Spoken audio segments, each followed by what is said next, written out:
Computer. Hello, everyone. How are you doing? And welcome to another episode of the Dr. Will Show. I'm your host, Dr. Will. Now, I am here today. We're going to be doing a show about money matters. And I am here with Veronica Cruz Garcia. Saw her on LinkedIn.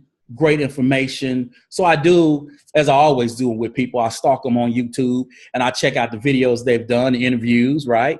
And I just want to see what's going on. As the more I learned about her, the more I wanted to have her on the show. So thank you again, Veronica, for being a guest. Absolutely. Thank you so much for the time here to be able to, officially, speak with you kind of in person, but also to be able to share things that I've learned on the money side, being in the industry now for 3 years. So I really appreciate you having me on. Excellent. Excellent. So for those who are watching the show, will you please introduce yourself?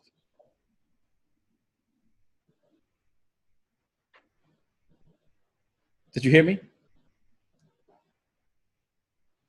Did you hear me, Veronica? Oh, I can hear you. Yes. Oh, I'm sorry. I thought you were talking to other people. You know what? You're the third person who did that. They paused, and I'm like, and so you're talking to somebody else. So no, I'm talking to you. So yeah, will you please introduce yourself? Yes, absolutely. So as Dr. Will here introduced me, my name is Veronica Cruz Garcia. Cruz is my maiden name. Garcia is my married name. But I come to you actually from the corporate side. Actually, I wasn't always in financial services. I grew up very humbly here in Chicago. By humble, I mean poor.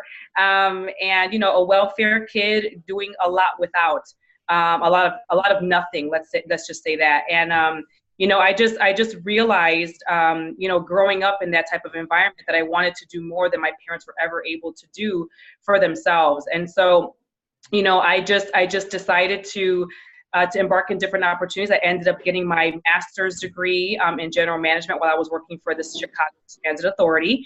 I was with the CTA, which is Chicago Transit Authority for short. I was there for 13 years, worked my way up the corporate ladder just like many folks do normally, and just wasn't really fulfilled, wasn't necessarily satisfied with what I was doing in the industry that I was in. And you, Mr. Dr. Will, actually, you said yourself that you're in technology, right? And so I was actually in technology, specifically on the telephony side of things. And I just wasn't fulfilled with what I was doing. And I'm a mom. I'm a single mother of 2 kids. My oldest is going to be 16 in February. My youngest is 12.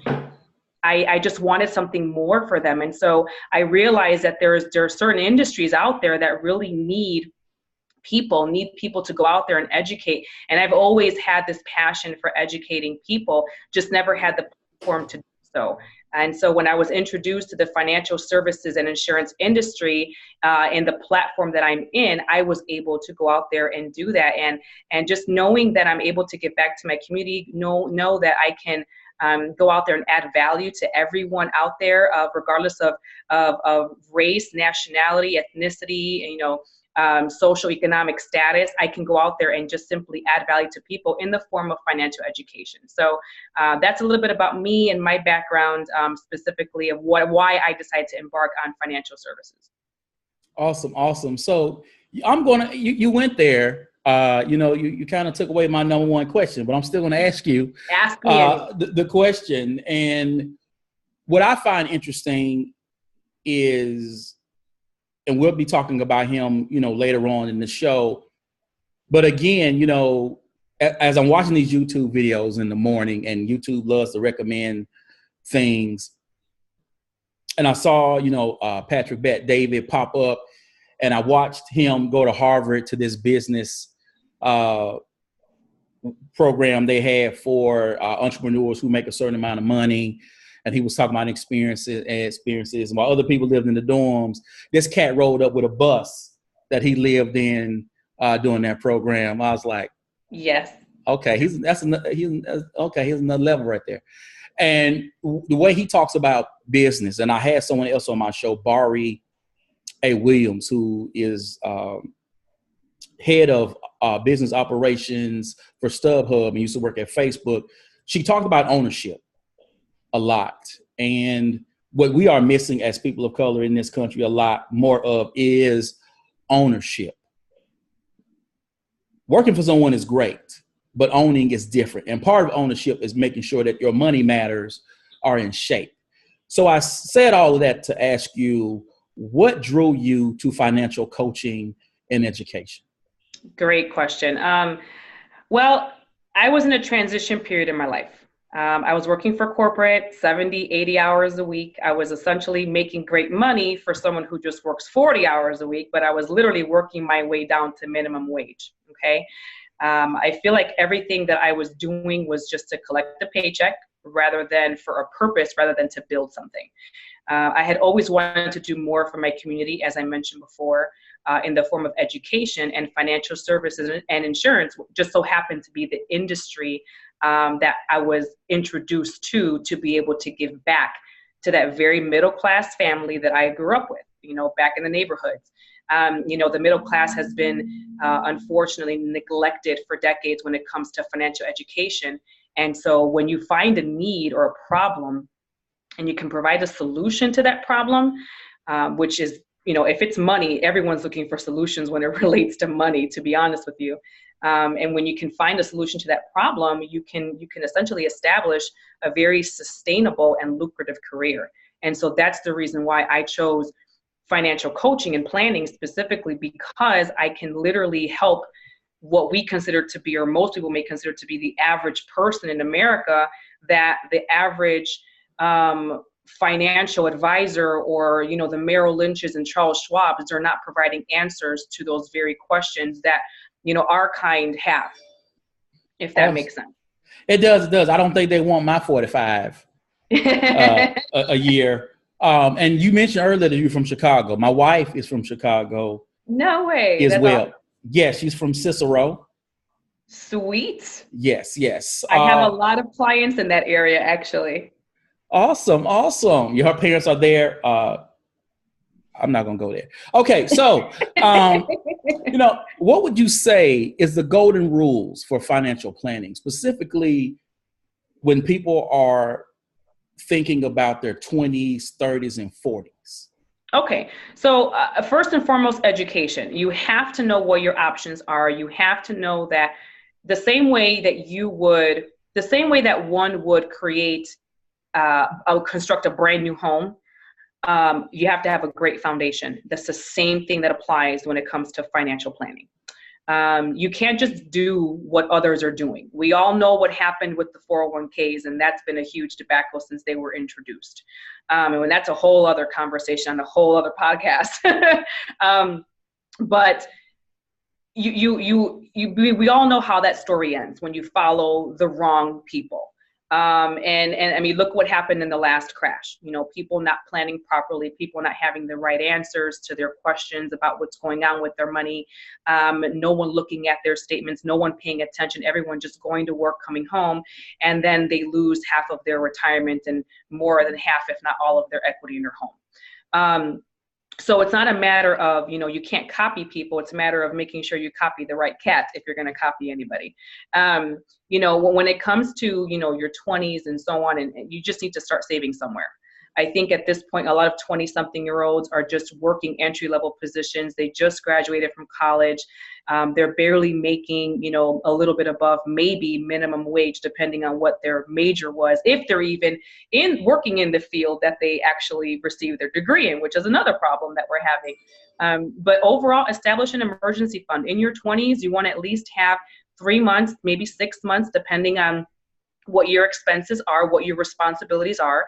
Make sure that you have those monthly expenses saved away in an accessible, bank savings account, checking account, somewhere where you can easily access it in the event of an emergency. And then when it comes to saving for retirement, there's no such thing as it's too young to save for retirement. If you have a baby who's 0 years old, 1 year old, 2-year-old, you can start helping them save for retirement, and just to kind of give them a head start. But for someone who's in their 20s, I'd say maybe 10-15% of their overall, net income coming in, pay yourself first, put that away, and make sure that you establish that nice little savings muscle, because at the end of the day, it's not about how much you make, it's about how much you keep. So most of us who work in public education, we pay into state pensions every month. But there are other retirement programs and plans that exist. What are some of those plans and what are their returns? Sure. So considering I work with several teachers and principals and a lot of even former CTA coworkers of mine, the options right now is we tend to advocate for offsetting what your tax later is going to be in retirement. We all know that the vehicles that we have right now that we're saving in, such as 401ks and 403bs and pensions and so on, those are all tax later vehicles. So all of your taxes are being deferred up until you need your money the most, which is of course in retirement. And so there are other options out there that offer what's considered to be a tax-free retirement. One would be in the form of a Roth IRA. So in a Roth IRA, it's very simple. You contribute after tax dollars. You do have some contribution limitations. You do have some rules in there, of course. But overall, if you're looking for something simple that you can get at the bank, a Roth IRA is a great form, a great avenue to take on that. And then the other option, which is the option that most of my clients are actually prefer, is simply a cash value life insurance policy. It's a cash value life insurance policy is one that the wealthy have saved in for decades, whether it's for retirement or any other long-term savings goals. And unfortunately, it's the last place that middle class, specifically the Black and Hispanic community, is the last place that we ever think to save long-term. And as far as the returns are concerned, it varies. It varies based on how conservative or how risky they want to be. There are savings vehicles that will easily give a good rate of return that could easily also beat the rate of inflation, which is exactly what you want. You want, wherever you're saving your money long term, you want it to beat the rate of inflation, which on average is between 3 to 4%. And so if your money's not growing by at least 3 to 4%, the value of your dollar is actually decreasing over time. And essentially the formula to think about is this: if you're 20 years from today, essentially this is the formula to use, 20 years from today, based on an average rate of inflation of about 3.22% per year, it's going to cost you double your lifestyle today 20 years from now. So if you think about it this way, if wages are stagnant over the last 20 years, what are the chances that you can even afford your lifestyle, living the way you live today, making what you make today, 20 years from now? So your money does need to grow. And the bank is not going to give you that option to grow it in a standard checking, savings, or CD account. So an option for retirement, definitely a Roth IRA, something to consider. That would be a recommendation of mine if you want some still to have some liquid access and to still save, but definitely cash value life insurance policies. So earlier you mentioned savings and you talked about the 15%. Now, we put away money every month and I really hate to touch it. But, sometimes, hey, leak in the roof. So, okay, I got to do a little something because I can't have my house messed up like that. Or, a car repair.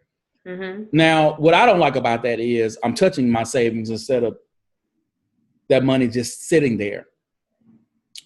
When it comes to savings, I guess, how should people sort of really sit down and plan it? Is it as simple as I'm not going to Starbucks 2 days a week instead of, I'm going 5, I'm just going to go 3? Or is it literally sitting down and creating a plan of always under zero absolute circumstances, this amount of money will go into my account? How should people plan for that? That's a really great question. And to answer that, and I'll try to not be as vague as possible, it's a mindset. You have to prioritize, what do you want versus what do you need? Do you need to go to Starbucks 5 days, 6 days, 7 days a week? Or can you cut that down to 3-4 days, maybe just make it a treat? I'm not that financial coach that's going to tell you you have to cut out all Starbucks, don't get into debt, save everything you have, live like a hermit. Absolutely not. We have one life to live it up. My goal always with the clients is, let's start building a savings muscle. You have to have that savings muscle in order for you to get to the next step. The issue that we're having isn't so much a savings problem. It's not even really a debt problem. It's an income problem that our country has. People just don't make enough money. If you take a look at what people were making, back in 1990, they were making about $52,000 a year. That was the average income. Fast forward 27 years later, the average income is $55,000. But everything else has gone up over 200%. But your income hasn't. So it's not about cutting back on your leisure. It's more about, okay, so if I have an extra $25 left, that's my monthly discretionary income after paying all of my bills, everything is caught up, that $25, I'm going to put that into my savings account. And that's after accounting for entertainment, going out, getting your nails done, your hair done, getting your hair cut, buying some clothes. You can start budgeting yourself. The more you are into your finances, such as, okay, how much did I spend on clothes this past month? Or how much did I spend on going out, drinking or dinners with the girls or the guys? You start taking a look at where all of your money is going. It puts it in your mind. I'm spending a lot of money on a lot of nothing. And at that point, you then prioritize what's more important to me. Is it more important to make sure that I have a nice nest egg in case an emergency were to happen? Or is it more important for me to go out and have a great time and essentially gamble my money away? It's all a mindset. And I don't tell my clients, don't go out, don't have a good time. Absolutely. But you do have to pay yourself first. And by paying yourself first, that's saving. Mm. So now let's jump into insurance. Mm-hmm. So my wife and I sat down with someone and, they were talking about, things like term and whole life. Mm-hmm.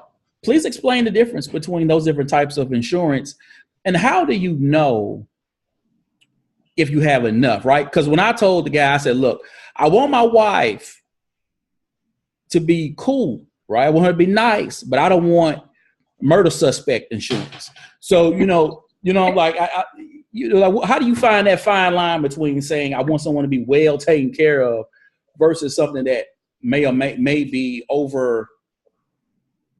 I don't know if you can have too much money, but something that you may not really actually need to be getting. Got it. So first, I love this question because I think that talking about life insurance is something that's not done in the homes of many, many people in our communities. So I thank you for that question very much.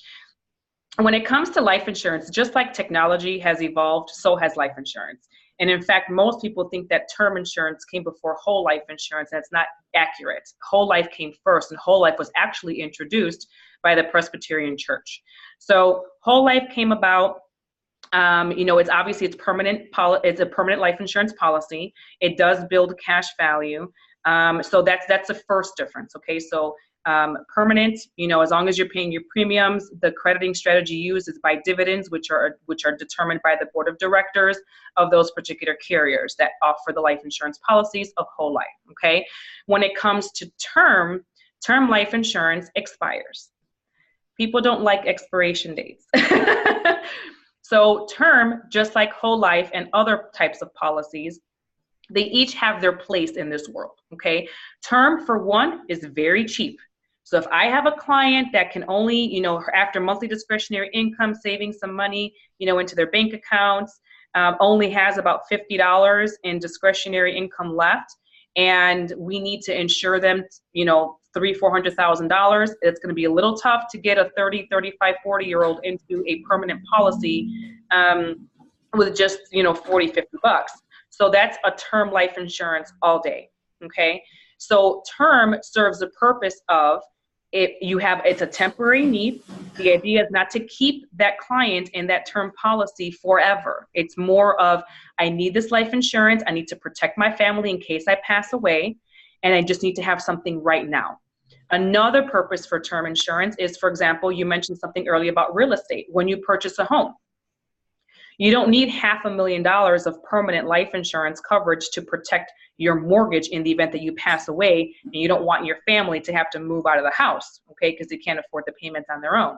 So in this case, a term insurance comes in and acts like a mortgage insurance in this case, and then your spouse, your family now has 30 years of a mortgage that they can just pay off with the term policy. Okay, but term affordability, definitely, and high insurance. You can get a higher amount of insurance for lower cost. Okay, now when it comes to other evolutions of life insurance, there's a lot of other life insurance policies, such as a universal life policy, index universal life, which has different crediting strategies for cash value. But the beauty of life insurance policies today is that they come with living benefits. And those living benefits you can utilize for critical, chronic, and terminal illness. And I love that because the chances of someone getting sick well before they actually pass away are a lot higher than someone just boom passing away. And so if you can utilize your death benefit while you're alive, it's no longer, it's life insurance for a reason, right? So you may as well use the life portion of the policy while you're alive to offset those costs. And you can use it for anything that you want. It's tax-free, it's penalty-free. You utilize it for whatever it is that you want. In fact, we just had to pay one out to a 30-year-old male. Awesome. So since you said I can do it for anything, right? Because I have a term life and I have a whole. So if I want to put a new roof on my house, I can actually get money out of that term? Great question. No. So it has to be a triggering event. So for example, when it comes to a universal life or any type of life insurance policy that has a living benefit, you can utilize it in the event that you were to come down with a qualified or accepted critical, chronic, or terminal illness. So diabetes, you have a stroke, a heart attack.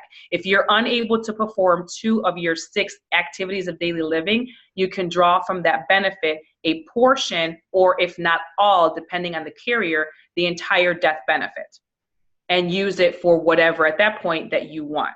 When it comes to the cash value of a life insurance policy, that works a bit different. It is a long-term type of savings vehicle, so it's not like you're accumulating cash and able to pull right back out. That cash accumulation takes time to build. But yeah, you can utilize the cash for whatever you want. Now, do you recommend, because I know earlier you just mentioned about, okay, term is cheaper and is good for these reasons, but do you recommend, if possible, people having both? And we have both because, one, I got a whole policy just from this job. And what I like about that is if I leave the job, as long as I'm making the payments, I still get to keep my insurance. So that I love that. But another one I had to pick up the extra stuff, I picked up term. But I know what that is. Once I leave this job, that insurance goes away. So do you recommend people, if they can afford to, actually having both?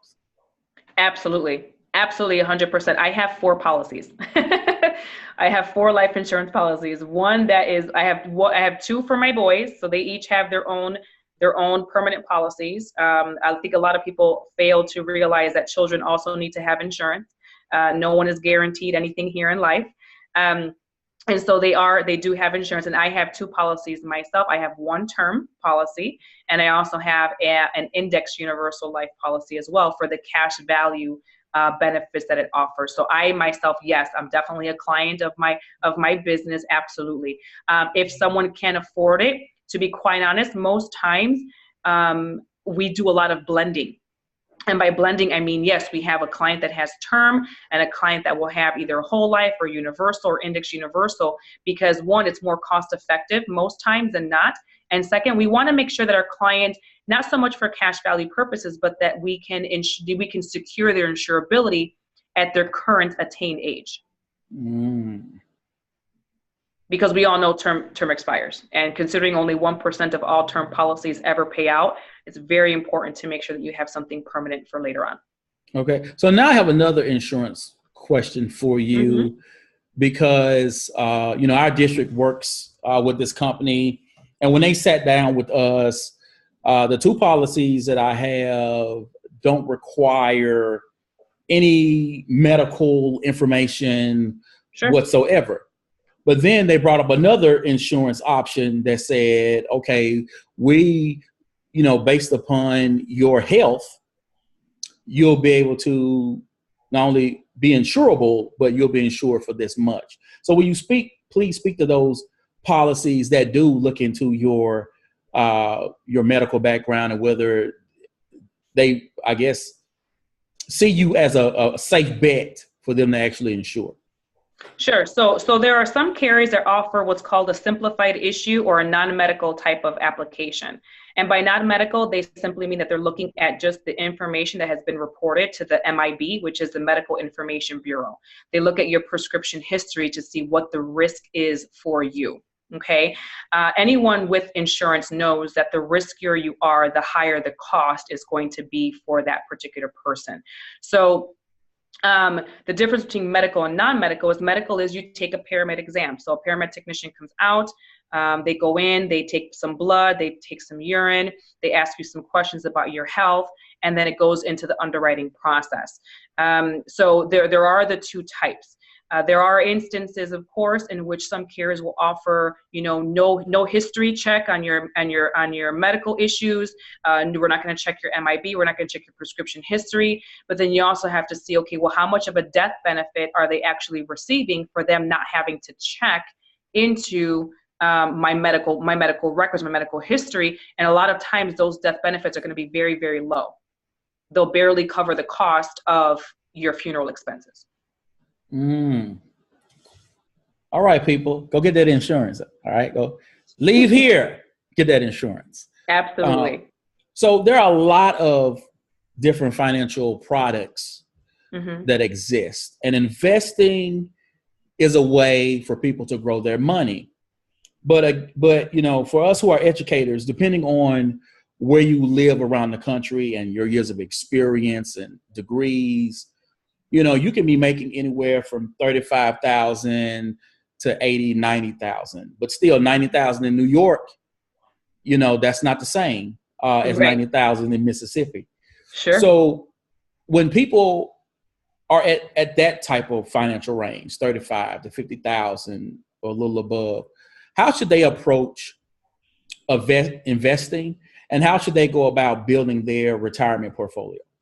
Great questions. Love those questions. So, well, first and foremost, assess your risk level, assess your risk tolerance. The reason why I say that is because I can't tell you how many times I have someone coming into my office and I ask them the question, well, how much of your hard-earned money are you okay with losing? And they say none of it. But then I take a look at where they're putting their money, and I said, well, if you don't like losing any of your money, then why is it here right now? And so a lot of times you have to see building your financial foundation, your financial home, the same way as I mentioned before, you're constructing a brand new home, a brand new physical home. If there's a crack in the foundation of a brand new home, the home settles, and 2-3 years later, sadly, there is a flood of some sort and your basement is flooded. That's because there was a crack in your foundation. The same thing applies to your financial home. So if it's important to start with a strong foundation. By strong foundation, we mean this. First and foremost, make sure you have adequate protection. By adequate protection, we mean insurance. We mean on your life. We mean on your assets. Make sure that you're all around protected, okay? Insurance companies are the only companies that every other industry relies on. Yet for some reason, we as a consumer don't rely on them to protect our very own assets that we work really hard for, okay?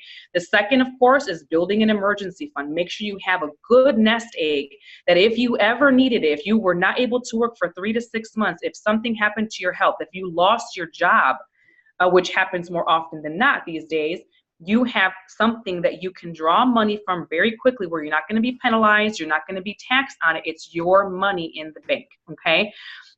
Then go ahead and look into real estate. Go out there, have that opportunity money. The markets are down, have that opportunity money, go purchase some real estate and, buy low, sell high. That should always be the mantra. And then seek other savings options, or investment options. Go into Bitcoin, go to E-Trade, do your fun little thing. I think right now in America, everyone has their financial home flipped. They have no life insurance protection or any protection at all. They have no money in their emergency fund, barely even $1,000. They have all their money tied into real estate and they're underwater in their home. And then they have everything tied up to a 401k or other type of retirement savings plan that they can't even touch. So if you flip the home, you'll be better off than when you're upside down. Excellent, excellent, excellent. So, I want to ask you now about credit. Mm-hmm. And we've just had this Equifax thing go down. I'm watching that and I'm like, oh my gosh. I was like, I don't even want to call them because that's some scary thing right there. And, how often should people check their credit reports? And what are some of the steps can people use to actually raise their credit score? Great questions. First, considering what's going on with Equifax, I definitely do believe that every 2 to 3 months, checking your credit report, checking your score is more than enough. I don't think anyone needs to obsess over it. Okay, that's the first thing. I think too often we can become too obsessed over a lot of things, and it takes a lot of time away from important things we should be focusing on. And as far as raising your credit score, watch your credit card balances. You don't want to have 5, 6 cards that are maxed out. Make sure that you're paying them down, but also saving at the same time, which is very important too. And then pay your bills on time. If you pay your bills on time, you will see a big difference in your credit score. Those I would say are really the two main ones. Awesome. And so now I want to ask you to speak to this because some people, they don't see the value in credit. Mm-hmm. Because they don't know that there are certain jobs that if your credit score is low enough, you won't be able to get the job. They may offer you the job, then they do that credit check, and then oh, I'm sorry, we can't offer you the job. You definitely won't be able to get a house. Mm-hmm. Not to mention some other things that you may want to have. So you please speak to the importance of people having good credit. Absolutely. Well, I feel like your credit as an adult is like your GPA in high school and college. It really is. When it comes to your credit, you have to see it as this is what you work towards. If you're looking for long-term goals, such as purchasing a house and a car, do you know how much money people lose because of their credit score? And the reason why I say it that way is because if you have really awful credit score, say it's below 600, and you try to go buy a car, you're not going to get 0 to 5%. Your interest is going to be in the teens potentially. That's money that you're losing because your credit score is not up to par, up to standards. Same thing when purchasing a home. It will take you years to repair your credit if you've screwed it up in the first several years of your adulthood. It will take you time, and all it's doing is literally paralyzing you from accomplishing some of your goals. I know me, for one, I did not have perfect credit. I did not have perfect credit. There were many times in which I got declined for credit cards and so on back in the day, and it was really, really tough to feel that rejection of not being able to get something that I wanted. And it definitely set a tone in my life. And I said, I really need to prioritize, making sure that I perfect, not so much perfect, but improve my credit, because your credit tells a lot about you and your character when it comes to debt, when it comes to your respect to debt. And I think that's a great way to say that. You have to respect your creditors and those that you owe money to. And if you don't, then be prepared for a very long, several years of getting out of that. Okay. So now I want to speak to you about the side hustle. Oh, yeah. So many teachers I know, they tutor, they consult, they write books, or they adjunct teach. How does one go about discovering their side hustle? And how do you make your money without it coming back to bite you in the butt during tax time, which I have had happen to me for the past 3 years? Great question. So first and foremost, your side hustle needs to be something you absolutely love to do, because everyone that's probably listening to this podcast eventually, that will watch the video later on, has a job. They have a job. They either like it, they don't like it, they love it, they hate it, whatever the situation may be.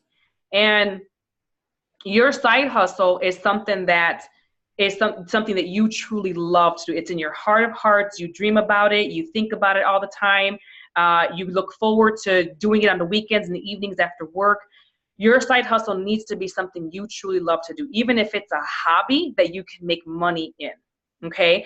So in instances where people are tutoring, or they're, even sometimes people are side hustling on Uber and Lyft. And some people, yes, as you mentioned, are writing books. That could be potentially their passion. So for one, discover what you truly love to do. What is your unique ability? What's your unique ability? What is what makes you unique above everyone else? Is it speaking? Is it writing? Is it counseling? Is it vlogging or blogging? Whatever that is, if you can monetize that, if you can definitely capitalize on that, then do that. I know that finances, financial services and insurance was my side hustle for a while before it became something permanent. And look, I worked hard, and you have to know that your side hustle, you're going to work really hard. You're going to work harder at your side hustle than you are going to be working at your job. Let me just reassure you of that. Now, as far as making sure that your money doesn't come biting you back in tax season, it depends on how you'll go about your side hustle. If you're truly considering yourself self-employed 1099 type of side hustle, then there's tax breaks with everything from your cell phone to your internet to the space that you use at home for your vlogs, your videos, whatever you're doing, your gas, your hair, your nails. There are many, many tax breaks when it comes to your side hustle. You just have to know what they are. And there's a lot of books out there that will help you. There's one book, and I can't think of it right now, that I literally was just recommended not too long ago. If I remember, Dr. Will, I will send it to you. You can try to post it on here later on. But it is a great book that talks about reducing your taxes. And every little thing that you have an opportunity to write off, just do it. Write as much as you possibly can off. And every single tax preparer, I'm not talking about your TurboTax online deal. You need to go actually seek a professional to do your taxes.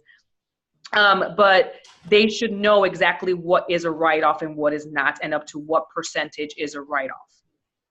Excellent. Yeah, we go see a CPA, because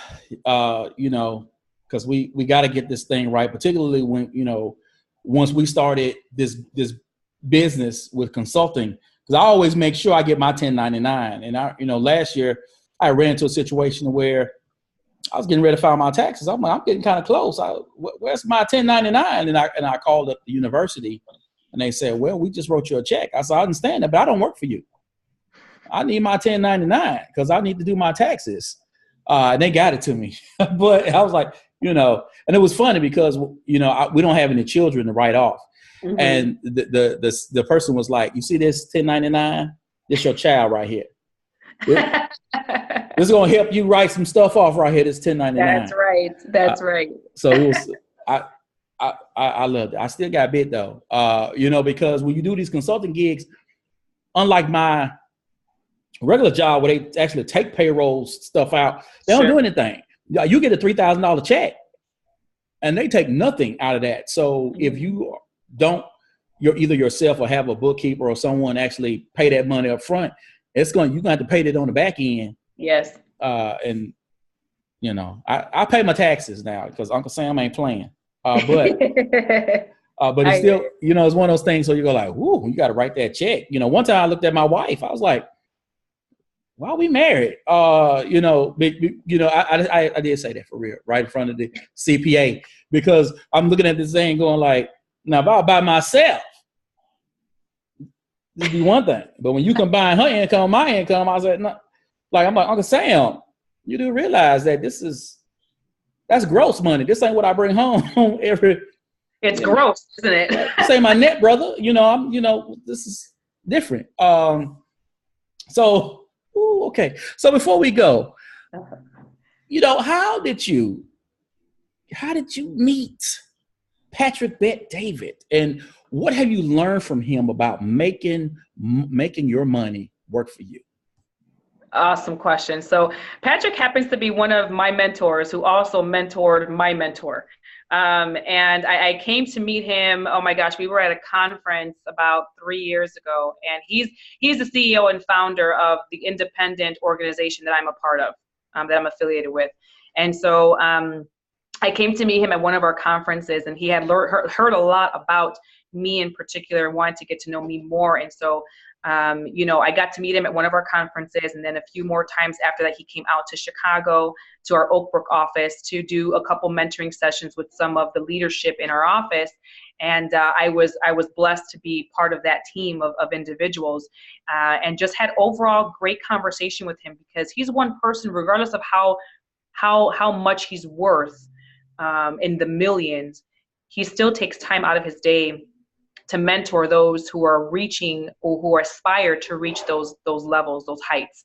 And I appreciate that, because he's remained super, super humble. He comes from where we all come from. He comes from the middle class, hardworking individuals who have a bit of a chip on our shoulder and trying to get ahead, and kind of being told that you're not going to amount to anything. But he had, he knew what he wanted. And, I've been blessed to meet his wife and his children, and just overall be surrounded by individuals that I aspire to reach within their levels. And about what I've learned about him as far as making money and having money work for you, there is no way ever will you ever reach true financial freedom, true financial stability working a job. And that's one thing that I've learned from him. There is no such thing as a wealthy employee. There are only wealthy entrepreneurs. And when he said that to me, I right away opened my eyes, and he said, how many people do you know have left a job to their children? The answer is none, zero. Because you can't leave a job to your children. You can only leave a business. You can leave assets to your children. You can't leave a job. And so if you're going to make money work for you, it's not going to come in the form of employment. It's going to come in the form of entrepreneurship. And that's the reason why I truly admire him, because outside of everything he's accomplished, he has advocated for free enterprise and entrepreneurship from the beginning. He's never moved away from his feelings about it. We know that America was founded on entrepreneurship, on business ownership, and we've lost sight of that. And he just wants more people to dream bigger, to stretch their vision, and become a better version of themselves every single day. But to make money work for you, it's definitely not going to come from employment somewhere else, building someone else's dream. It's going to come from building your own dreams. Y'all, that's a quotable, a tweetable, that's everything right there. You put that on a t-shirt and sell it. Yes. I love this. I love this. This has been an awesome show.